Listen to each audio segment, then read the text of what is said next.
한 주간 동안 잘 계셨습니까? 세상은 넓고 할 일은 많다라는 말이 있지요.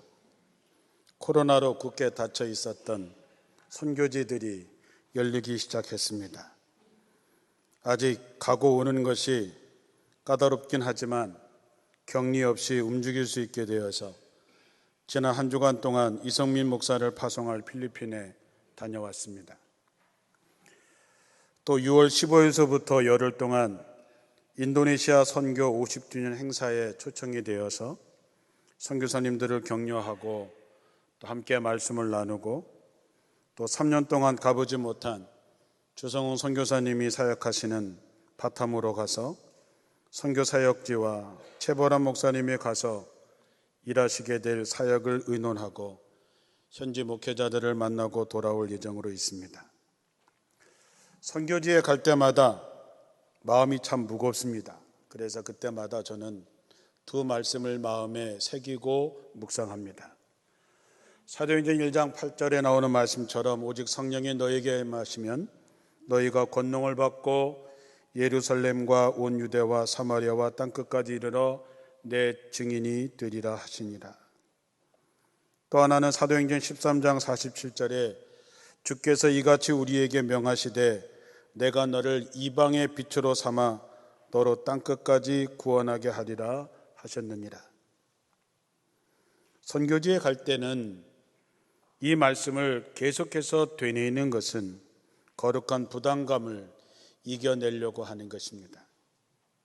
선교지에 갈 때마다 늘 마음이 무겁습니다. 왜냐하면 저를 기다리고 있는 상황이 눈에 보이기 때문입니다. 하나님께서는 우리가 해야 할 일들을 보여주실 것이고 그 부담감을 이겨내기 위해서 이 말씀들을 계속해서 묵상하는 것입니다. 제가 여러분에게 늘 말씀을 드리죠. 눈에 보이면 사명이고 감동이 오면 사명이고 귀에 들리면 사명이다.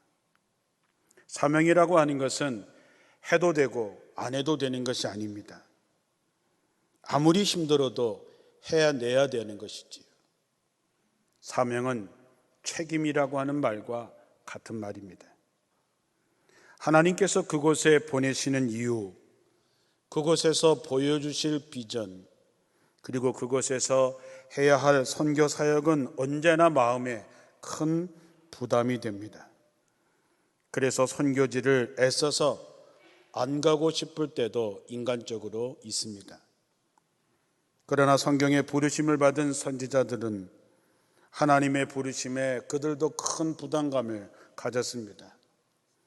선지자들은 하나님의 부르심에 한결같이 왜 하필이면 수많은 사람 중에 저입니까?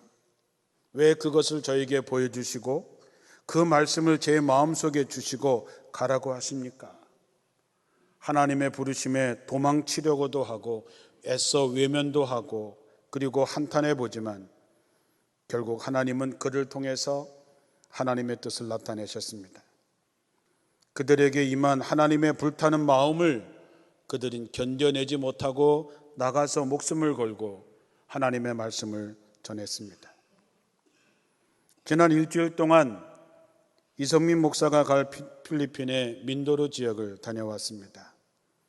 우리 교회가 세운 17개 교회가 있는 뚜게 가라오 지역은 마닐라로부터 북쪽에 있는 곳이라고 한다면 민도로 지역은 섬이고 남쪽에 인구 160만이 살고 있는 필리핀에서도 가난한 섬입니다. 우리 선교 지역이었던 그 지역은 한국의 빌립 선교회 소속 선교사들이 그곳에서 교회들을 관리하고 있습니다. 우리가 세운 17개의 교회의 대부분은 이미 자립이 되어서 우리가 더 이상 돕지 않아도 교회가 문제가 없습니다. 그러나 우리가 세운 그곳의 교회들은 빌립 선교회 소속 선교사와 계속 협력하고 필요한 경우는 도우면서 나갈 것입니다. 어쩌면 이제 필리핀 선교 2기를 맞아서 이성민 목사가 민도로 지역을 선교 지역으로 해서 하나님의 사역을 이뤄가기를 소원해서 그 민도르 지역을 탐방하고 돌아온 것입니다. 그것은 필리핀에서도 가난한 지역이기도 하고 마닐라에서 차를 타고 2시간 남쪽에 가서 배를 타고 또 2-3시간 가야 되는 곳입니다. 이성민 목사는 그곳에 계시던 안창원 선교사님 댁에서 중고등학교와 대학을 다니면서 선교사의 꿈을 꾸어왔습니다. 이 목사는 어릴 때부터 민도르 지역을 선교사님과 함께 따라다니면서 마음의 소원을 했습니다. 하나님, 때가 되면 내가 이곳에 선교사로 오겠습니다. 이번에 필리핀에서 20년 동안 선교하시면서 50개 교회를 세우시고 민도르 지역에만 30개 교회를 세우신 안창원 목사님과 함께 같이 갔습니다. 마치 두 사람의 모습을 보면서 노년의 바울과 젊은 디모데를 보는 것 같았습니다. 선교의 역사는 빚진 자를 통해 이루시는 하나님의 사역이십니다. 사도 바울은 나는 빚진 자라고 얘기를 했습니다. 사도 바울이 금전적으로 빚을 진 것이 아니라 복음의 빚, 하나님의 사랑의 빚을 진 자로 자신을 여겼습니다. 그리고 자신이 받은 복음과 하나님의 은혜를 갖는 데 목숨을 걸고 자신의 평생을 바쳤습니다. 우리 교회가 117년 전에 이곳에 세워지게 된 것은 바울과 같은 고백을 했던 미국 선교사의 피와 땀과 수고, 그리고 이 어둡고 가난한 조선을 위해서 기도했던 파송교회가 있었기에 오늘 우리가 이렇게 있는 것입니다. 선교 사역이야말로 주님의 발자취를 따르는 헌신인 것입니다. 선교지를 다녀보면 언제나 선교 현장에는 하나님의 살아계신 이야기들이 있습니다. 이번에 필리핀을 다녀오면서 정말 하나님께서는 세상의 모든 사람을 사랑하시는구나 하는 것을 깨닫습니다. 선교지에 갈 때 저는 2가지 질문을 합니다. 왜? 어떻게? 라고 하는 것입니다. 선교지에 가서 그 상황을 보면서 어떻게 하면 될까라고 하는 생각을 하게 되면 답이 잘 나오지 않습니다. 왜냐하면 해야 할 일에 비해서 내가 갖고 있는 역량과 형편이 너무나 열악하기 때문입니다. 그런데 왜라고 하는 질문을 하게 되면 답이 있습니다. 왜 하나님께서 나를 이곳에 보내셨을까? 하나님이 나를 보내셨다고 하면 하나님께서 그 답을 갖고 계시다고 하는 것을 알게 됩니다. 왜 하나님께서 예수 그리스도를 이 땅에 보내셨을까? 왜 예수님은 하늘 보좌를 버리시고 이 땅에 오셔서 우리를 위해서 십자가에 죽으셨을까? 조선이 어둡고 암울했던 그 시절에 하나님은 왜 미국의 무수 선교사를 이 어둡고 암울했던 원주 땅에 보내서 원주 제일교회를 세우셨을까? 우리 교회가 117년의 역사를 자랑하기에 앞서서 하나님께서 이곳에 왜 교회를 세우셨을까를 먼저 물어야 됩니다. 내일 이 강원도 남부 지역에 최초로 세워졌던 서미관 병원, 세브란스 기독병원의 모체가 되었던 그 병원이 세워진 것을 기념하는 기념관이 내일 봉헌이 됩니다. 1910년 미 북감리의 해외 선교부는 한국 선교 25주년을 맞이해서 기념모금 운동을 벌이고 있었습니다. 그때 존스 목사님은 이렇게 호소했습니다. 원주는 강원도 남쪽 반을 차지하는 중심 도시로서 한국의 동해와 연결되어져 있습니다. 우리는 그곳에 선교 기지를 설치할 예정이며 한국에 있는 선교부 중에 가장 멀고 접근이 어려운 곳입니다. 이곳에 병원이 세워지기를 원합니다. 아마도 병원이 세워진다면 그 지역의 유일한 근대식 의료시설이 될 것입니다. 진료실, 수술실, 입원실을 갖춘 작은 병원을 지으려면 비용이 $5,000가 드는데 그 비용을 후원해 달라는 요청이었습니다. 그런데 놀라운 것은 의사였던 앤더슨 선교사가 선교지를 찾고 있을 때 이 원주에 연결된 것이지요. 그 이야기를 보면 감동이 됩니다. 앤더슨 선교사가 원주에 오게 되었을 때에 당시에 원주에 있던 교인들이 그를 환영합니다. 그리고 병원이 세워지기를 위해서 함께 기도합니다. 그 교인들이 누구였을까요? 바로 원주 제일교회의 먼저 이름이었던 원주읍교회, 원주제일교회 성도들이었습니다. 그래서 앤더슨 선교사님과 원주제일교회 성도들이 함께 기도하던 중에 하나님께서는 미국의 한 교회를 통해서 병원을 세울 수 있는 헌금이 오게 됩니다. 그때 세워진 병원의 이름이 서미감 병원입니다. 서미감이라고 하는 서는 스웨덴에서 이민해 온 사람이란 뜻입니다. 그러니까 멀리 유럽의 스웨덴에서 미국으로 이민해 온 교인들이 알지도 못하는 이 원주에 병원을 세울 수 있도록 헌금을 해준 것이지요. 그래서 병원이 세워지게 됩니다. 참 신기하지 않습니까? 병원 하나 없던 이 지역을 위해서 기도하고 애를 썼던 존스 목사의 꿈이 선교사의 꿈을 갖고 있었던 의사 앤더슨에게 전달이 되고 원주 제일교회 교인들과 함께 기도하며 나갈 때 스웨덴에서 이민해 온 사람들이 모인 교회가 병원을 세워주었고 이 병원이 지금 세브란스 기독병원의 모체가 되었던 것이죠. 서울 세브란스 병원처럼 돈 많은 기업가가 한 번에 후원한 것이 아니라 그 당시에 기록에 보면 제일 많이 헌금하신 분이 150달러를 헌금했고 나머지는 1달러에서 10달러를 모아서 1913년에 이곳에 병원이 세워지고 그동안 수많은 사람의 생명을 살리게 됐던 것이죠. 세상에 우연은 없다고 저는 믿습니다. 이런 확신은 내가 이곳에 왜 있어야 하는지, 내가 왜 살아야 하는지, 내가 왜 이곳에 오게 되었는지를 알게 합니다. 선교 현장에 있는 선교사님들을 만나서 왜 이곳에 오게 됐냐, 왜 하필이면 이렇게 힘든데 오게 됐냐라고 물으면 한결같은 대답은 하나님께서 보내셨습니다 라고 대답합니다. 선교사로 오게 된 동기는 다 다르지만 그 결론은 한결같이 하나님의 섭리라고 고백하는 것이죠. 오늘 말씀에 사도 바울이 아시아에서 말씀을 전하고 있을 때 성령께서 그 말씀 전하시는 것을 막았다 그랬습니다.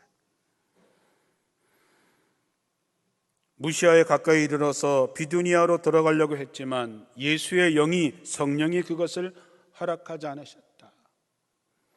여러분, 복음을 전하기 위해서 다니는데 성령이 그 길을 막으셨다, 허락하지 않으셨다, 이해가 되십니까? 그런데 이 말씀 속에는 큰 비밀이 있습니다. 선교 사역에는 내 생각, 내 계획보다 하나님의 계획이 우선되어야 된다고 하는 것입니다. 어느 날 밤에 바울에게 환상이 나타났습니다. 마게도냐 사람 하나가 바울 앞에 서서 마게도냐로 건너와서 우리를 도와주십시오. 마게도냐는 지금의 유럽입니다. 바울은 그 환상을 본 후에 마게도냐로 건너갑니다. 왜냐하면 마게도냐 사람들에게 복음을 전하라고 하시는 하나님의 부르심이라고 확신했기 때문입니다. 이제 아시아에서 유럽으로 복음이 전파되는 역사가 시작이 된 것입니다. 와서 우리를 도와달라고 간청하는 모습은 하나님이 세상의 모든 사람을 사랑하신다고 하는 것입니다. 당시의 유대인의 선민 사상은 복음의 확장을 방해하고 있었습니다. 자기 속에 갇혀서 이웃을 돌아보지 못했습니다. 이방 사람들을 돌보지 않았습니다. 그러나 하나님의 뜻은 유대인을 넘어서 온 유대와 사마리아와 땅끝까지 그리스도의 복음이 전파되는 것, 그것이 하나님의 뜻이고 온 인류를 향한 하나님의 사랑인 것이지요. 우리도 그 사랑을 혜택 본 사람들입니다. 다시 말하면 우리도 바울과 같이 하나님의 사랑에 빚진 사람들인 것이지요. 이번에 알게 되었지만 이성민 목사는 필리핀에서 좋은 과학고등학교를 졸업했습니다. 그렇게 똑똑한지 이번에 처음 알았습니다. 필리핀의 3대 대학 안에 들어가는 라살 대학에서 심리학을 전공했습니다. 세상적으로 보면 더 좋고 편한 길을 갈 수 있었는데 그는 왜 어릴 때 가졌던 선교사의 꿈을 이루고자 감리교 신학대학원에서 신학을 공부하고 목사가 되어서 다시 그 힘든 곳으로 가려 할까? 그 답은 하나입니다. 하나님께서 필리핀 민도르의 섬에 있는 사람들을 사랑하기 때문에 그 마음에 사명을 주시고 그 사명을 따라 가게 하신 것이지요. 요한복음 3장 16절에 하나님이 세상을 이처럼 사랑하사 독생자를 주셨으니 이는 그를 믿는 자마다 멸망하지 않고 영생을 얻게 하려 하신다 그랬습니다. 하나님은 세상의 모든 사람들이 다 예수를 믿고 구원받기를 원하십니다. 로마서 10장 13절에 누구든지 주의 이름을 부르는 자는 구원을 받으리라. 그런즉 그들이 믿지 아니하는 일을 어찌 부르리요? 듣지도 못한 일을 어찌 믿으리요? 전파하는 자가 없이 어찌 들으리요? 보내심을 받지 아니하였으면 어찌 전파하리요? 기록된 바 아름답도다 좋은 소식을 전하는 자들의 발이여 함과 같으니라. 하나님의 사랑은 세상의 모든 사람이 다 구원받기를 원하지만 그들을 향해서 누가 가겠는가? 그들을 향해서 가는 그 발, 아름다운 발이라고 하는 것이지요. 그곳에 가게 하시는 하나님의 그 사랑을 찬양합니다. 두 번째, 선교지에는 생생한 하나님의 살아계신 역사의 간증이 있습니다. 이번 여행을 통해서 안창원 목사님의 선교 20년의 얘기를 들으면서 매일매일 사도행전 29장의 이야기를 써내려가는 것 같은 마음이 들었습니다. 우리가 갖고 있는 성경의 사도행전은 28장에서 끝나지만 우리는 계속해서 29장, 30장, 31장을 써내려가는 것이지요. 20년 동안 필리핀에 50개의 교회를 지었는데 교회 하나하나를 다 기억하고 있었습니다. 왜냐하면 그 하나하나의 교회는 다 스토리가, 이야기가 있었기 때문입니다. 우리도 필리핀에 17개의 교회를 건축했습니다. 인도네시아에 6개의 교회를 건축했습니다. 그 모든 교회에 세워진 이야기가 다 간증입니다. 다 감동이 있는 것이지요. 교회마다 건축 헌금을 하신 분들의 이름과 교회 이름이 새겨져 있었습니다. 어느 교회 가서는 그 교회가 세워진 이야기를 듣고 눈물이 나서 한동안 서 있었던 곳도 있었습니다. 장성한 아들이 교통사고로 세상을 떠났습니다. 그 부모님은 아들의 이름으로 교회를 지어 봉헌했습니다. 그리고 매년 아들의 기일이 되면 그 교회를 돕기 위해서 보따리를 싸서 준비해서 그 먼 필리핀에 오시곤 했다고 합니다. 저는 그 교회를 보면서 그 아들의 젊은 나이에 안타까운 죽음을 맞이했지만 그 죽음이 헛되지 않고 이곳에 사람을 살리는 교회가 되었구나 하는 생각에서 은혜를 받았습니다. 그래서 마지막으로 이제는 행동하는 현실적인 신앙인이 되기를 주님의 이름으로 축원합니다. 신앙은 믿는 것입니다. 믿음은 행동으로 나타나야 됩니다. 행동으로 나타나지 않는 믿음은 죽은 믿음입니다. 사람은 믿는 만큼 행동하고 사랑하는 만큼 헌신합니다. 목회하면서 늘 그런 생각을 합니다. 하나님은 절대로 자신의 뜻을 돌이키지 않으시고 자신의 뜻을 반드시 이루시는 분이라고 하는 것입니다. 다만 하나님께서 나를 통해서 그 일을 하기를 원하시고 우리 교회를 통해서 그 일을 하기를 원하시는데 우리가 갖고 있는 부담감 때문에 그것을 거절하고 그것을 피할 때에 하나님께서는 다른 사람을 통해서 다른 교회를 통해서 그 일을 하신다고 하는 것이지요.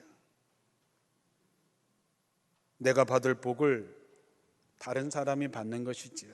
좀 심하게 얘기하면 내가 받을 복을 우리 교회가 받을 복을 빼앗기는 것입니다. 이번 필리핀 선교 현장에 가서 우리 모두 깜짝 놀랄 만한 일이 있었습니다. 선교 초기에 교회를 짓고 헌신할 때에 정말 돈도 없고 말도 잘 안 되고 힘들고 어려울 때 교인 중에서 조그만 철물점을 하던 교인을 찾아가서 100만 원만 좀 주세요. 나중에 돈 생기면 갚을게요. 오늘 선교지 가는데 차 좀 빌려주세요. 한밤중에 차가 고장나서 난감해할 때에 전화하면 언제든지 달려왔던 프레디라고 하는 성도가 몇 년 만에 가보니까 4개의 가게와 150명의 직원을 거느린 큰 사업체 사장이 되어 있는 것을 보면서 선교사님과 그 성도가 서로 끌어안으면서 하나님의 축복이 어떤 것인지를 보여줬을 때 곁에서 지켜보면서 큰 감동을 받았습니다. 하나님께서 30배, 60배, 100배 아니 만배로 갚아주실 것입니다. 왜냐하면 지극히 작은 자에게 냉수 한 그릇 준 것조차도 결코 그 상을 잃어버리지 않는다 했는데 하물며 주님의 일을 위해서 선교를 위해서 쓴 것에 대해서 하나님께서 어찌 상을 주시지 않겠습니까? 마태복음 6장 19절에 보면 너희를 위하여 보물을 땅에 쌓아두지 말라. 거기는 좀과 동록이 해하며 도둑이 구멍을 뚫고 도둑질하느니라. 오직 너희를 위하여 보물을 하늘에 쌓아두라. 거기는 좀이나 동록이 해하지 못하며 도둑이 구멍을 뚫지도 못하고 도둑질도 못하느니라. 내 보물이 있는 그곳에는 내 마음도 있느니라. 여러분의 마음은 어디에 있습니까? 우리가 은행 잔고가 얼마 있는지 늘 관심을 가지시죠. 내 재산이 얼마나 되는지 늘 관심 갖습니다. 그렇다면 여러분은 하늘에 쌓아둔 것은 얼마나 됩니까? 하나님 나라에 여러분의 잔고는 얼마나 있을까요? 한번 확인해 보시기 바랍니다. 여러분은 세상에 살면서 어떤 간증자가 되기를 원하십니까? 오늘도 세상은 우리에게 와서 우리를 도우라고 요청합니다. 우리 주변에 온통 괴로움에 신음하며 살려달라고 외치는 영혼의 소리가 가득합니다. 이 원주에도 35만의 사람이 우리에게 도와달라고 요청합니다. 사랑하는 성도 여러분, 이제 가십시오. 그들에게 가서 전하시고 그들과 함께 나누시고 그들을 위해서 사용하십시오. 한 영혼이 살아날 때마다 천국에는 잔치가 벌어진다 했습니다.